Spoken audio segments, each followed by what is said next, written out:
So you're telling me this will catch a fish? Yep. Really? Dude, I promise. I don't believe you. You know what? I'll just show you how it's done.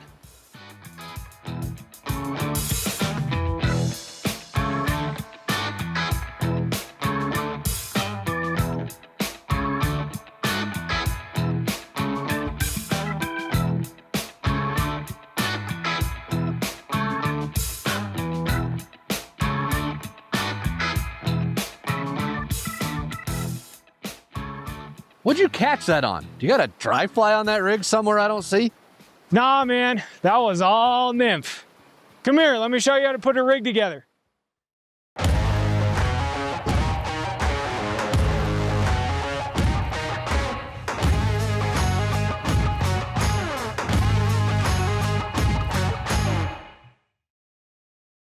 Regardless of which rig you use, the most important thing to remember is the ultimate goal of nymphing.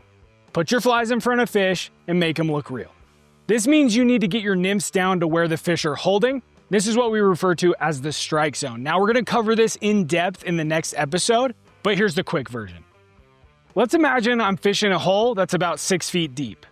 If fish aren't consistently rising to dry flies, they're probably snacking on nymphs. Chances are they're in the bottom third of the water column. They're down there hanging out, snacking, having a grand old fishy time. And there are a ton of different rigs that we can use to get our flies down deep, but today we're going to talk about the 3 most common. And number 1 is the double nymph rig. This is the nymph rig that I think gets used the most and is the one I use 90% of the time myself. It's really simple to set up, it's versatile, and it just works. To set this up, we'll attach a 9-foot 4X leader to the end of our fly line.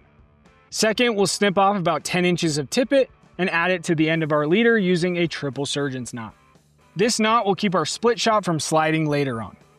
Third, we'll attach our first fly to the end of the tippet using a clinch knot. And if you're unfamiliar with these 3 knots, we have a tutorial video that you can check out right here.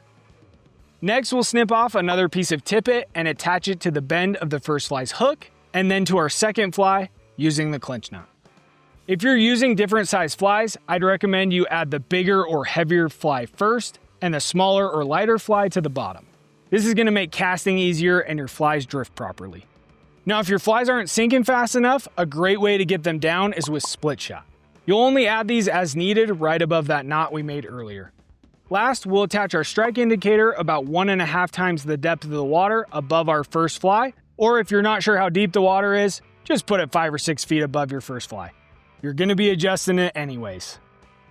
Like I mentioned earlier, one of the great things about this rig is its versatility. If you need to get your flies down deeper, we've got a bunch of options. You can tie on heavier flies, add split shot, or move your indicator up further away from the first fly. And if you're snagging bottom every cast and need to shallow up your drift, you just do the opposite. The double nymph rig is great for just about any nymphing situation. Wade fishing a run, casting to a riffle from a drift boat, on smaller rivers, bigger rivers, and everything in between. And don't worry about screenshotting all these graphics or writing stuff down. We put all this information, diagrams, and literally everything else you need to know about nymphing into our pocket nymphing guide. You can check that out in the video description. Our second rig, it's a little bit harder to set up, but it is great to use in faster, deeper water on bigger rivers, and it's the bounce rig. To set this up, we'll start the same way we did with the double nymph rig, snipping off some tippet. This time about 18 to 24 inches, and adding it to the end of our leader using a triple surgeon's knot. We'll leave both tag ends for now. Second, we'll repeat this process again with another 18 to 24 inch piece of tippet. Now we'll tie a simple overhand knot at the bottom of that final piece of tippet. This just keeps your split shot from sliding off the end. Speaking of split shot, we'll attach 1 or 2 small ones to the bottom of our rig just above that overhand knot. Working our way up, we'll snip off just one of the tag ends and attach our bottom fly to it.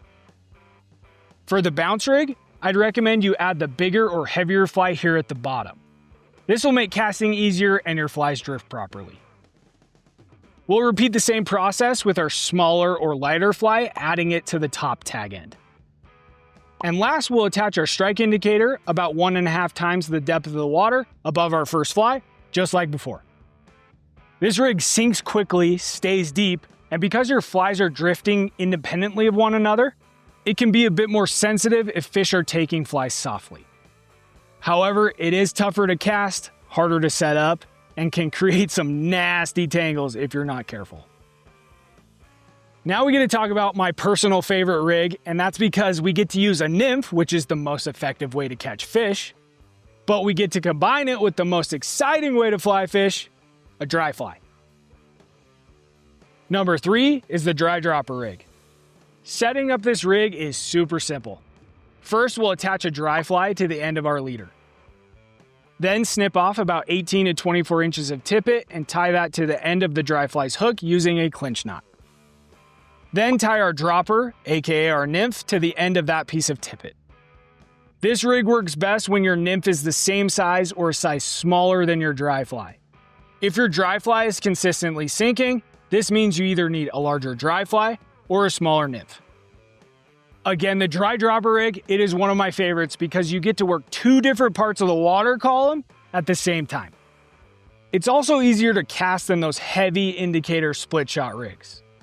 The only downside is you might not be able to get your nymph all the way to the bottom in deeper water. Now remember at the beginning of the episode when we talked about the goal of nymphing? Get your flies in front of fish and make them look real? Well, all these rigs, they're gonna help you put flies in front of fish. But how in the heck are you supposed to know where your nymphs are drifting when you can't even see them? And how are you supposed to cast these heavy, clunky rigs?